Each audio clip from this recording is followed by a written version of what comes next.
Hello बच्चों, कैसे हो आप सभी। स्वागत है आपके प्यारे चैनल द फिजिक्स क्लासेस में।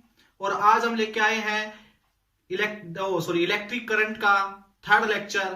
ठीक है, करंट इलेक्ट्रिसिटी का थर्ड लेक्चर आज हम स्टडी करेंगे, जिसके अंदर हम रेजिस्टेंस ओम्स लॉ के बारे में स्टडी करेंगे, रेसिस्टिविटी के बारे में स्टडी करेंगे, स्पेसिफिक रेजिस्टेंस के बारे में आज स्टडी करेंगे हम। और कुछ इन फॉर्मूले के ऊपर न्यूमेरिकल आज हम निकालेंगे जो इंपॉर्टेंट है पेपर के लिए भी, सीबीएसई बोर्ड के लिए भी, जेई मेंस आईआईटी के लिए भी और नीट्स के लिए भी, सबके लिए इंपॉर्टेंट है। तो आज हम जो स्टडी करेंगे वो है हमारा ओम्स लॉ से शुरू होते हुए रेजिस्टेंस रेजिस्टिविटी तक हम पहुंचेंगे। तो प्यारे बच्चों ध्यान दीजिएगा, सबसे पहले हम शुरुआत करते हैं ओम्स लॉ की।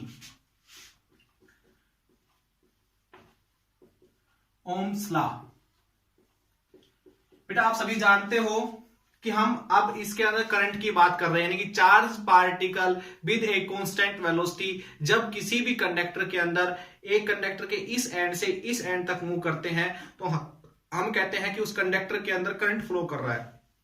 तो उस करंट की हम जब बात करते हैं तो सबसे पहली बात हमने बताया था कि किसी भी कंडक्टर के अक्रॉस, ये कंडक्टर है मान लीजिए, इस कंडक्टर के अक्रॉस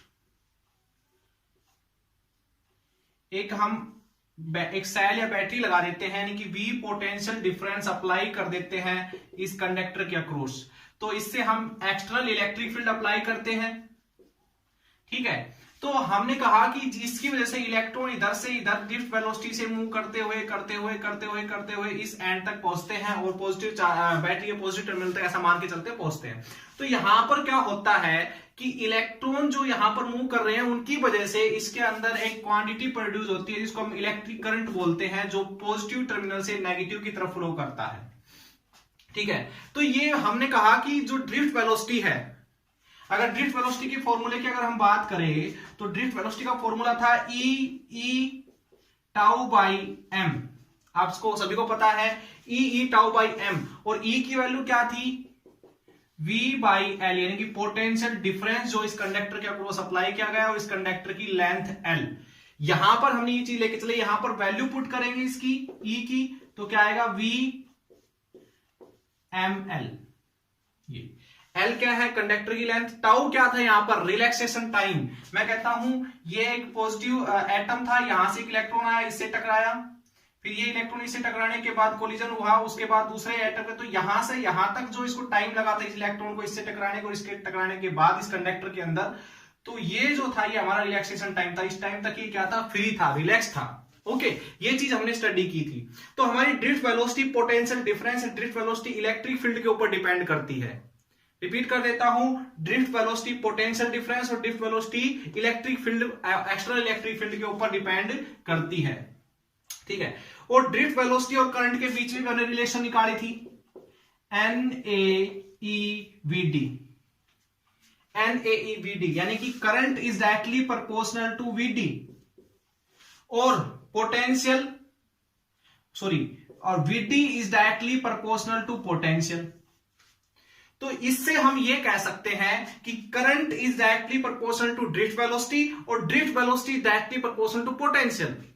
तो यहां से ओम्स ने क्या कहा कि हम ये कह सकते हैं कि इस कंडक्टर में कितना करंट होगा, it's depend on applied potential difference, क्योंकि जितना ज्यादा पोटेंशियल डिफरेंस उतनी ज्यादा उसकी ड्रिफ्ट वेलोसिटी इलेक्ट्रॉन्स की, और जितनी ज्यादा ड्रिफ्ट वेलोसिटी उतना ही ज्यादा उसके अंदर करंट। तो ये कहा गया, ओम्स ने कहा कि current is directly proportional to potential difference applied across this conductor.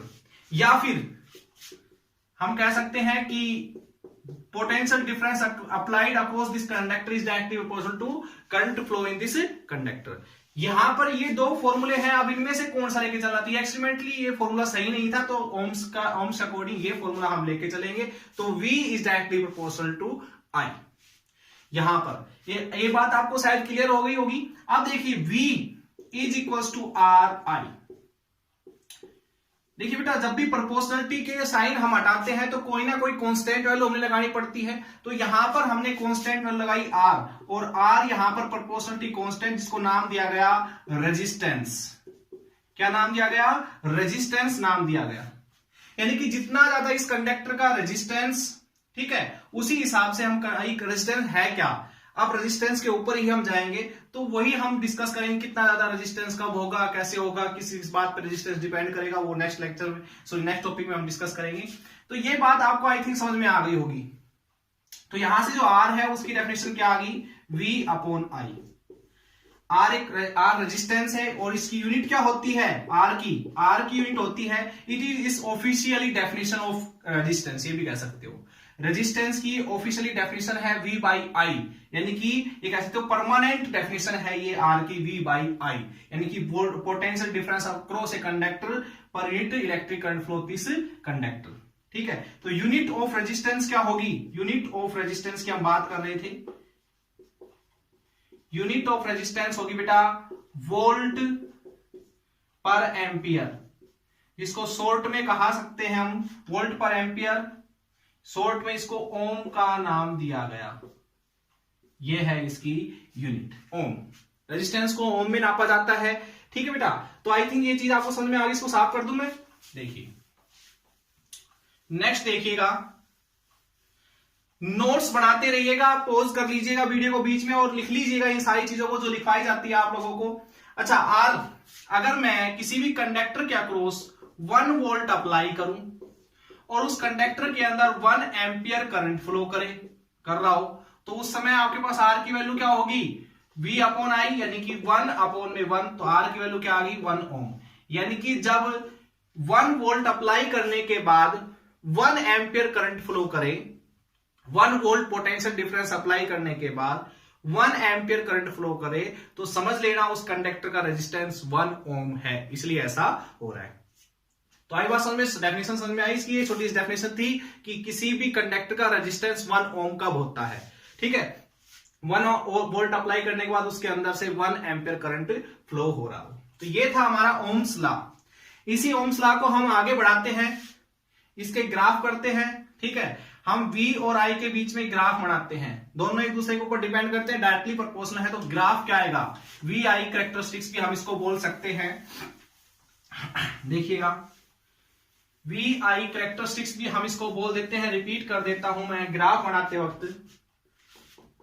तो graph between V and I, तो बेटा एक साइड लेकर चलेंगे हम I और एक साइड लेकर चलेंगे V। तो V और I दोनों डायरेक्टली प्रोपोर्शनल है, तो ग्राफ आएगा स्ट्रेट लाइन, ये ग्राफ आएगा। ठीक है बेटा, आई थिंक आपको ये चीज समझ में आ गई होगी। और अगर ग्राफ बनाना हो आपने किसके बीच में, graph between I and V, I और V के बीच में ग्राफ बना रहा हूं, यानी कि इधर ले लीजिए V और इधर ले लीजिए I, तो भी ग्राफ यही आएगा, क्योंकि मैंने दोनों डेफिनेशंस की बात यहां से की थी, V is directly proportional to I और I is directly proportional to V, तो यही ग्राफ आने वाला है, चाहे आप V और I के बीच में बनाइए, चाहे I और V के बीच में बनाइए। ठीक है, इस ग्राफ से क्या समझते हो हम देखिएगा। डेफिनेशन क्या थी, अभी हमारे पास जो R आया था, R क्या था, V बाई I। ठीक है, यहां पर जो ग्राफ में ये क्या है, एक स्ट्रेट लाइन है, स्ट्रेट लाइन है। मेडिकल वाले बच्चे थोड़े ध्यान समझिएगा, नॉन मेडिकल वाले बच्चों को मैं थोड़ा जल्दी समझ में आ जाएगी ये चीज, आप मेडिकल वाले बच्चे भी ध्यान से समझिएगा इस चीज को। यहां पर एक स्ट्रेट लाइन है, ये एक स्ट्रेट लाइन है, तो स्ट्रेट लाइन का स्लोप क्या होगा, स्लोप यानी कि एक्स एक्सिस के साथ झुकाव, कितना ये लाइन एक्स एक्सिस के साथ झुकी हुई है, इसको बोलते हैं slope. Slope of this line, इस लाइन का स्लोप निकालते हैं। मान लीजिए, चलो इसको साफ कर देता हूं, इसको मैं ऐसे टच करवा देता हूं, ऐसे ट्रायंगल बना देता हूं, ध्यान दीजिएगा।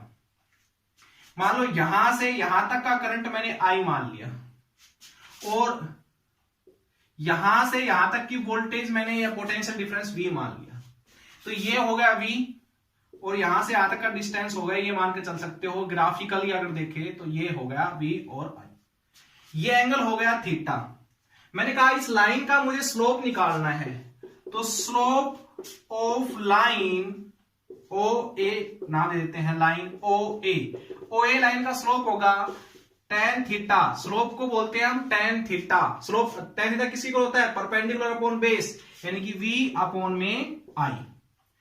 बच्चों आई थिंक आपको ये चीज समझ में आई है, यानी कि जो आपका स्लोप है वो हमारा v बाई आई आया, लेकिन हमारा v बाई आई तो r के इक्वल था, तो यानी कि हम ये कह सकते हैं कि r हमारा स्लोप ऑफ लाइन है। यानी ग्राफ के अंदर बड़ा इंपॉर्टेंट है बेटा, ये याद रखना, एक्सपेरिमेंट जब आप करते हो तो उसमें काम आने वाली चीज है ये। यहां से जो इस लाइन का स्लोप है, इस ग्राफ के अंदर जो लाइन बनी है, इस लाइन का स्लोप ही हमारा रेजिस्टेंस कहलाएगा। ठीक है, मान लीजिए कभी न्यूमेरिकल में आपको ग्राफ दे दे ऐसे बना के, ठीक है, v की वैल्यू इस पॉइंट पे दे दे और i की वैल्यू इस पॉइंट के ऊपर दे दे, मान लो ऐसे दे दे, इतनी v की वैल्यू इतनी i की वैल्यू, और पूछ ले आपसे इस ग्राफ को देख के रेजिस्टेंस बताइए। मान लीजिए i की वैल्यू है 2 और v की वैल्यू है 5, और आपसे कह दे कि बताइए भाई इस ग्राफ को देख के इसका रेजिस्टेंस कितना होगा। ठीक है, ये जिस कंडक्टर के लिए ग्राफ बनाया गया उस कंडक्टर का रेजिस्टेंस कितना होगा, तो आपने क्या करना है बेटा, R इज इक्वल्स टू 5/2 आपने करना है, तो R की वैल्यू आ जाएगी यहां से 2.5 ओम। ठीक है, आई थिंक आपको ये चीज समझ में आ गई होगी।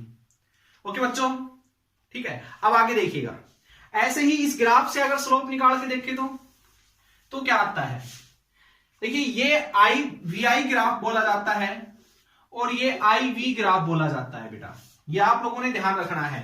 ग्राफ में भी चेंजमेंट होता है, न्यूमेरिकल करते वक्त ध्यान रखना इस चीज का। तो IV ग्राफ है, ऐसे ही मान लीजिए पॉइंट है आपका A, यहां पर V और I ये वैल्यू है, यहां पर O है, तो इसका अगर मैं स्लोप निकालना चाहूं इस लाइन का, ये एंगल थीटा मान लेते हैं, तो tan थीटा हम लोगों ने निकालना है, तो परपेंडिकुलर मान लीजिए V, सॉरी इधर, हाँ इसकी वैल्यू किसकी इक्वल होगी, करंट की इक्वल, तो ऊपर आएगा I।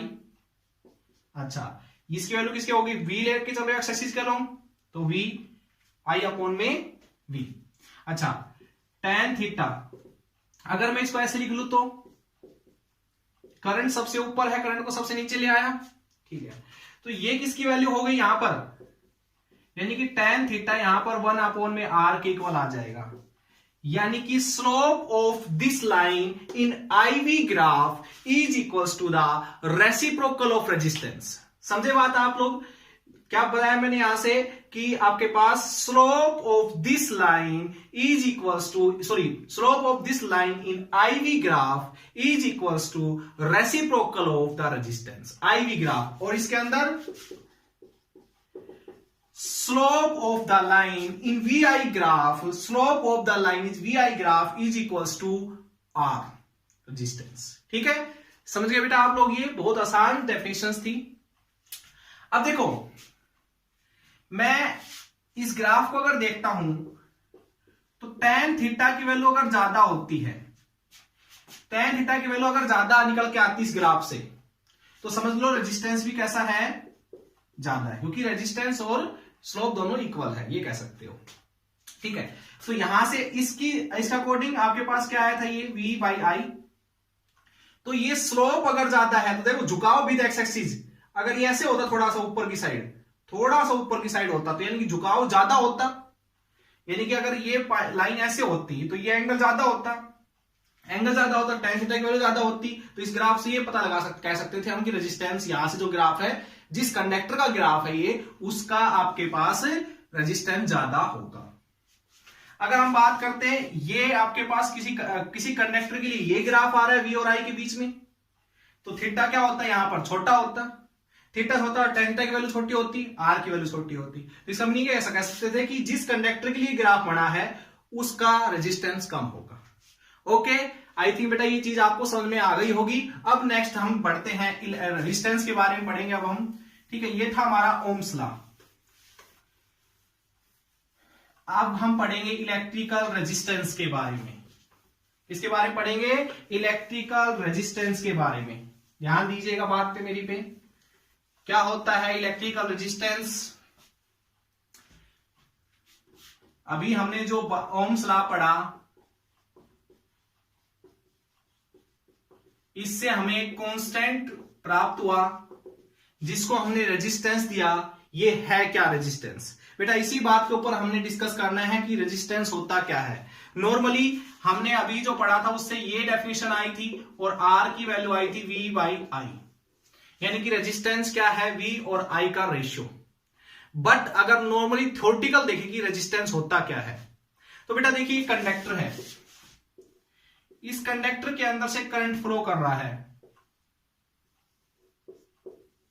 इस कंडक्टर के अंदर से करंट फ्लो कर रहा है इस डायरेक्शन में, V पोटेंशियल डिफरेंस अप्लाई करने के बाद। तो इस कंडक्टर के अंदर से अगर करंट फ्लो कर रहा है बेटा, तो इस करंट के रास्ते में कहीं ना कहीं रुकावट आती है। ये कह सकते हो आप कि जब नेगेटिव चार्ज चलते हैं ना, तो वो पॉजिटिव जो एटम्स होते हैं उनसे टकराते हुए चलते हैं। इन पॉजिटिव एटम्स को हम कर्नल भी बोल देते हैं। क्या बोल देते हैं? कर्नल भी बोल देते हैं। तो इन पॉजिटिव एटम से टकराते हुए चलते हैं, तो इनके रास्ते में एक रुकावट आती है, इन इलेक्ट्रॉन के रास्ते में रुकावट आती है, जिससे ये जितना करंट फ्लो एनर्जी लेके इधर से इधर जा रहे थे, उतनी एनर्जी को यहां से यहां तक नहीं पहुंचा पाते, इतनी एनर्जी को ये यहां से यहां तक नहीं पहुंचा पाते। इसका मीनिंग क्या हुआ कि इनके रास्ते में रुकावट है। इस पोटेंशियल डिफरेंस की वजह से जितना करंट इसके अंदर फ्लो करना चाहिए उतना करंट फ्लो नहीं कर पा रहा है, क्योंकि इलेक्ट्रॉन यहां पर टकराते हुए चल रहे हैं, अपनी एनर्जी का लॉस करते हुए चल रहे हैं। ठीक है, तो इसमें अगर और भी ज्यादा पॉजिटिव चार्ज होते तो और ज्यादा इलेक्ट्रॉन्स, इन इलेक्ट्रॉन को और ज्यादा पॉजिटिव चार्ज से टकराना पड़ता, ज्यादा एनर्जी का लॉस होता। तो ये कह सकते हो कि इसका रेजिस्टेंस और भी ज्यादा होता, रुकावट, इसके करंट के रास्ते में रुकावट और भी ज्यादा होती। तो रेजिस्टेंस क्या है बेटा? यहां से property of a material which is produce a obstruct in electric current, which is produce obstruct in a electric current। ठीक है, इलेक्ट्रिक करंट के रास्ते में, ठीक है, the flow of electric current भी लिख सकते हो, obstruction the flow of electric current, ये भी लिख सकते हो। फ्लो ऑफ इलेक्ट्रिक करंट के यानी करंट के रास्ते में जो रुकावट प्रोड्यूस करती है मेटेरियल की प्रॉपर्टी को ही हम रेजिस्टेंस बोलते हैं। मेटेरियल की प्रॉपर्टी यानी कंडक्टर जो यहां पर लेके चले उसकी प्रॉपर्टी। देखिए बेटा, इस कंडक्टर में ज्यादा इलेक्ट्रॉन होते हैं, ज्यादा पॉजिटिव एटम होंगे, उसके अंदर ज्यादा पॉजिटिव एटम होंगे, ज्यादा इलेक्ट्रॉन टकराएंगे, इलेक्ट्रॉन टकरा के चलेगा तो क्या होगा? रिलैक्सेशन टाइम कम होगा। आपको पता है ना, ये चीज हम करवा चुके, e tau by m. Relaxation time अगर कम होगा तो वीटी की वैल्यू कम होगी, और ड्रिफ्ट वेलोसिटी अगर कम होगी तो करंट भी उसके अंदर कम होगा। क्लियर ये बात सभी को? तो it is the property of a material which is produce obstruct in the obstruct the flow of electric current. Electric current के रास्ते में एक ऑब्स्ट्रक्टर यानी कि रुकावट के तरीके से काम करने वाली मेटल की प्रॉपर्टी को ही हम रेजिस्टेंस बोलते हैं। अभी हमने जो पढ़ा था ओम्स लॉ के अकॉर्डिंग, आर क्या था? एक कांस्टेंट था बेटा, बट एक्चुअल में आर एक कांस्टेंट नहीं हो सकता कभी भी। ठीक है, आर कांस्टेंट नहीं हो सकता, आर चेंज हो सकता है। किस तरीके से चेंज हो सकता है सोचिए। देखिए बेटा, आर चेंज हो सकता है, आर किन किन बातों पे डिपेंड करता है ये भी आज हम पढ़ेंगे। आर एक वेरिएबल है, कांस्टेंट भी है और वेरिएबल भी है। कांस्टेंट कब है और वेरिएबल कब है, यानी कि आर की वैल्यू कब कांस्टेंट रहेगी और कब चेंज होगी, इसके बारे में स्टडी करेंगे। तो देखिएगा, मान लीजिए कंडक्टर है, इस कंडक्टर का साइज बढ़ा दिया जाए, यानी कि इस कंडक्टर की लेंथ बढ़ा दी जाए। मान लीजिए, एक बार सोच के चलिए इस चीज को, इस कंडक्टर की लेंथ बढ़ा दी जाए, तो कंडक्टर की लेंथ बढ़ने से ये जो इलेक्ट्रॉन था, पहले मान लीजिए 10 पॉजिटिव एटम से टकरा रहा था, लेंथ अगर बढ़ा दोगे इस कंडक्टर की, तो अब इस इलेक्ट्रॉन को यहां से इस एंड तक पहुंचने के लिए ज्यादा पॉजिटिव एटम से टकराना पड़ेगा, ज्यादा एनर्जी का लॉस होगा, यानी ज्यादा रेजिस्टेंस होगा। तो रेजिस्टेंस चेंज हो जाएगा इसका, अगर इसकी लेंथ बढ़ा दोगे तो आप, तो resistance depend on the length. तो उस टाइम आपके पास ये कह सकते हो कि अगर लेंथ और area of cross section of this conductor अगर फिक्स रखा गया, लेंथ भी कांस्टेंट रखी जाए और एरिया भी कांस्टेंट रखा जाए इस कंडक्टर का, तो रेजिस्टेंस भी कांस्टेंट होगा। ठीक है, अगर लेंथ यहां पर चेंज कर दी जाए, यानी कि लेंथ यहां पर चेंज कर दी जाए, लिख लीजिएगा ये चीज, और एरिया भी चेंज कर सकते हो, तो अगर एरिया भी चेंज कर दिया जाए तो रेजिस्टेंस यहां पर वेरिएबल है, कांस्टेंट नहीं है, याद रखना। तो ये कह सकते हो कि resistance is depend on the dimensions of conductor. Resistance is depend on the dimensions of conductor. Conductor के एरिया और लेंथ के ऊपर डिपेंड करता है कि उस कंडक्टर का कितना रेजिस्टेंस होगा, वो कितना ज्यादा कैपेसिटी में करंट को रोक पाएगा। क्लियर बच्चों? ठीक है, अब हम इसी के ऊपर थोड़ा सा और डिस्कस करते हैं और एक नए फॉर्मूले को जनरेट करते हैं। ध्यान दीजिएगा आप सभी, ये इसका ऑफिशियल फॉर्मूला है, बाय डेफिनेशन इसका फॉर्मूला है जो ओम्स ने दिया था रेजिस्टेंस का। लेकिन बेटा ध्यान दीजिए, वीडी आप लोगों ने पढ़ा है ई टाउ बाई एम, पढ़ा है बेटा सभी ने। टाउ यहां पर रिलैक्सेशन टाइम, ई यहां पर charge on electron, E applied external electric field, m mass of electron. ये सारी चीजें हमने पढ़ चुके हैं प्रीवियस लेक्चर में। अगर आपको नहीं पता है तो बेटा पीछे का लेक्चर जरूर देखें, क्योंकि आप लोग क्या करते हो कि वीडियो आपने चला तो ली लेकिन आप उसको पूरा नहीं देखते हो। ठीक है, ये बहुत बड़ी कमी है बेटा। मैं आपको एक चीज बताता हूं कि अगर आप लोगों को किसी भी काम को करते वक्त अगर आप लोगों ने उस काम पे फोकस नहीं किया तो बाद में बेटा आपको रिग्रेट करना पड़ेगा, तो आपको सोच में पड़ना पड़ेगा कि आपने ये काम किया ही क्यों सर। तो पछतावा बाद में हो, तो उससे पहले आप अभी मेहनत करो। ठीक है, ध्यान दीजिए मेरी बात पे। तो बेटा ई की वैल्यू अगर यहां से पुट करो तो ई की वैल्यू होती है V बाई एल। तो V बाई एल अगर हम ले लेंगे तो ये आ गया। ओके बेटा, अब ध्यान दीजिए आगे मेरी बात पे। करंट क्या होता था, NaE VD।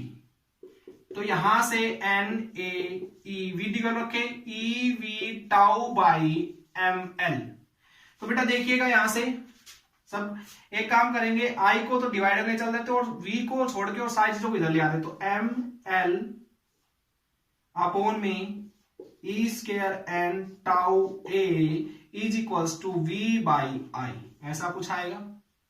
और V बाई I हमारे पास आ गया ML E square N tau A।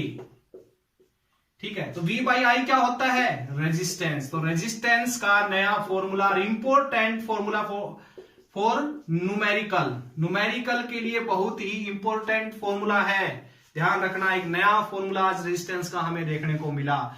ML, M mass of electron, L length of conductor, E charge और इलेक्ट्रॉन, N क्या था, number of electron per unit volume. यानी कि किसी भी कंडक्टर के अंदर एक यूनिट वॉल्यूम में कितने इलेक्ट्रॉन है उसको हम N बोलते हैं। Free number of charge particle, यानी कि फ्री चार्ज डेंसिटी भी इसको बोल सकते हो। फ्री चार्ज डेंसिटी यानी कि एक यूनिट वॉल्यूम में कितने फ्री चार्ज है, तो वो आपके पास free charge density, number of free electron per unit volume. Tau relaxation time between two successive collision of electron in a conductor with move a speed drift velocity. A यहां पर area of the cross section of the conductor, area of the cross section of the conductor. ठीक है, अब देखिएगा यहां पर अगर आप देखो इसको ध्यान से, हम एक नए फॉर्मूले को जनरेट करेंगे। फिर से देखिएगा यहां से फॉर्मूले निकलते जा रहे हैं। तो देखिएगा बेटा, M constant, mass of electron fix रहता है, मास ऑफ इलेक्ट्रॉन फिक्स रहता है, चार्ज ऑन इलेक्ट्रॉन फिक्स रहता है, number of electron per unit volume भी फिक्स होते हैं और रिलैक्सेशन टाइम भी बेटा फिक्स रहता है। तो ये सारी चीजें यहां पर कांस्टेंट है, मान के चलते हैं थोड़ी देर के लिए। तो R इन सब की जगह मैं एक वैल्यू पुट कर रहा हूं रो, ठीक है, रो, और बच क्या गया L बाई A। यानी कि R is depend on length और R is depend on area. मैंने कहा था डिपेंड करता है लेंथ और एरिया के ऊपर, यहां से प्रूव भी कर दिया हमने कि R is directly proportional to length. यानी किसी भी कंडक्टर की लेंथ जितनी ज्यादा होगी, इलेक्ट्रॉन उस लेंथ से होके निकलेगा, तो क्या होगा, ज्यादा एनर्जी का लॉस होगा, इलेक्ट्रॉन की ज्यादा रेजिस्टेंस होगा। R is inversely proportional to area of the cross section, area of the cross section अगर ज्यादा होगा तो इलेक्ट्रॉन को उस कंडक्टर के अंदर से निकलने में आसानी होगी, एनर्जी का लॉस कम होगा, यानी कि एरिया ज्यादा तो रेजिस्टेंस कम। तो बेटा ये अब ये रो क्या है यहां पर, बेटा रो को बोलते हैं हम specific heat, so specific resistance या इसकी एक नाम लेते हैं हम इसका रेसिस्टिविटी। रेसिस्टिविटी। ठीक है, रो क्या है बेटा? स्पेसिफिक रेजिस्टेंस या रेसिस्टिविटी। ठीक है, क्या रेसिस्टिविटी को मैं कांस्टेंट बोल सकता हूं? रेसिस्टिविटी का फॉर्मूला क्या आया था? किसकी जगह पुट किया हमने रेसिस्टिविटी को? m अपॉन में ई स्क्वायर एन टाउ। देखिए बेटा, ये है। अब मैं एक बार इन दोनों फॉर्मूले को, जो हमारे पास नए फॉर्मूले मिले हैं, इन दोनों को लिख देता हूं, जिसपे हम अब डिस्कस करेंगे। ध्यान दीजिएगा मेरी बात पे। देखिए बेटा, R का फॉर्मूला आया है m L अपॉन में E square N tau by ए, या फिर रो एल बाई ए। यहां से प्रूव हो गया कि R एक वेरिएबल हो सकता है अगर L और A को चेंज किया जाए तो। रो हमारे पास आया है m E square N tau. ये दो फॉर्मूले बेटा हमको यहां से अब मिले हैं। अब इन दोनों फॉर्मूले पे ही डिस्कस करना है।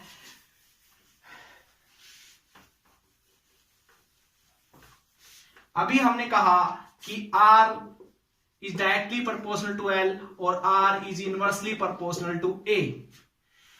ठीक है, तो अगर दोनों को कंबाइन करेंगे तो एक कांस्टेंट वैल्यू पुट करेंगे, जिसको हमने रो नाम दिया है, रेसिस्टिविटी। तो आप ये कहोगे कि सर ये रो जो है ये भी एक कांस्टेंट क्वांटिटी है। बिल्कुल नहीं बेटा, रो एक कांस्टेंट भी है और ये रो चेंज भी हो सकता है वेरिएबल हो तो वही बात फिर से रिपीट करते हैं कि रो कांस्टेंट कब होगी रेसिस्टिविटी और वेरिएबल कब होगी। रेसिस्टिविटी ऑफ ए कंडक्टर, एक कंडक्टर अपने आप में कितना करंट रोकने की क्षमता रखता है, वो उसकी रेसिस्टिविटी यानी कि प्रॉपर्टी ऑफ मटेरियल के ऊपर डिपेंड करता है कि मटेरियल किस क्वालिटी का है, कॉपर का है, एल्यूमिनियम का है, आयरन का है, किसका है, तो उसको रेसिस्टिविटी बोलते हैं। आप कहोगे सर आयरन का एक छोटा सा टुकड़ा ले लो और आयरन का एक बहुत बड़ा टुकड़ा ले लो, तो आयरन की प्रॉपर्टी तो सेम ही रहती है। ठीक है, तो इस छोटे से टुकड़े की रेसिस्टिविटी भी उतनी होगी, बड़े से टुकड़े की रेसिस्टिविटी उतनी होगी, बस रेजिस्टेंस दोनों का अलग अलग हो सकता है क्योंकि लेंथ ज्यादा है ना दूसरे वाले की। रेजिस्टेंस डिपेंड करता है लेंथ एरिया पे। तो रेसिस्टिविटी किस पे डिपेंड करती है? रेसिस्टिविटी डिपेंड करती है बेटा टेम्परेचर पे, क्योंकि अभी आप लोगों ने देखा कि resistivity m n e square tau. Tau क्या है? Relaxation time. Relaxation time, tau क्या है? रिलैक्सेशन टाइम, यानी कि रिलैक्सेशन टाइम जितना ज्यादा, रिलैक्सेशन टाइम जितना ज्यादा उतना ही आपके पास रेसिस्टिविटी कम, और रिलैक्सेशन टाइम जितना कम उतनी ही ज्यादा रेसिस्टिविटी। ध्यान दीजिए, एक इलेक्ट्रॉन जब चलता है तो वो कर्नल एटम यानी कि पॉजिटिव एटम से टकराते हुए चलता है। ठीक है, इधर गया तो इनके बीच में उसको जो टाइम लगता है उसको रिलैक्सेशन टाइम बोलते हैं बेटा।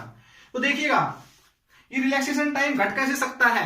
बाहर से अगर ज्यादा टेम्परेचर उसको दे दिया जाए, इस कंडक्टर को अगर बाहर से टेम्परेचर बढ़ा दिया जाए, इसका हीट इसको ज्यादा दे दी जाए बाहर से, तो क्या होगा? ये इलेक्ट्रॉन की आपके पास थर्मल वेलोसिटी बढ़ जाएगी। ठीक है, इस इलेक्ट्रॉन की थर्मल वेलोसिटी क्या होगी? इंक्रीज हो जाएगी, और थर्मल वेलोसिटी अगर इसकी इंक्रीज होगी तो ये जल्दी जल्दी ने एटम से टकराएगा, और जितनी जल्दी जल्दी एटम से टकराएगा टाउ की वैल्यू क्या होगी? घटेगी।